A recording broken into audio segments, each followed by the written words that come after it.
Yeah, so we're going to install two cables in this cedar because the two main stems, it kind of looks like they're separating because of reactionary growth that's running down from the union on both sides.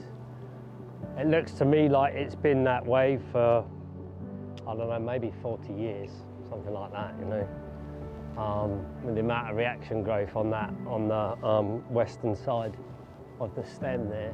So we're going to put in a 13-ton cable, Dyneema 13-ton static cable, about 8 to 10 meters above the union, and then above that will be a 7-ton static system. I'm not sure exactly where that's going to go yet. I think the important thing with bracing is that you take the morphology of the tree into account. That's where it starts for me. When we started working with this system, there were a whole bunch of possibilities of how other manufacturers advise to splice the rope.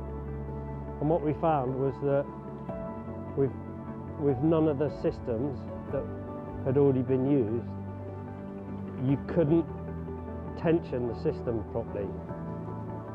So I started looking at how we could create a splice where the system, you were able to pre-tension the system and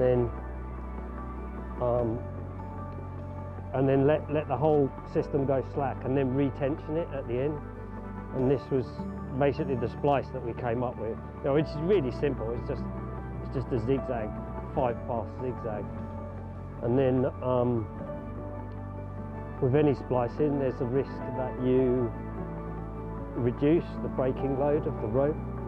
So we then took a number of samples and put them on a test rig, and we found that we've got no loss of strength within the system.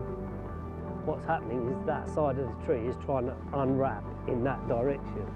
It's not trying to fall away at 90 degrees to this stem, it's trying to unwrap itself. And the reason why I think that is because of the reaction growth. That we've got reaction growth on this side much more than we have on that side. So that side's compressing and this side is opening.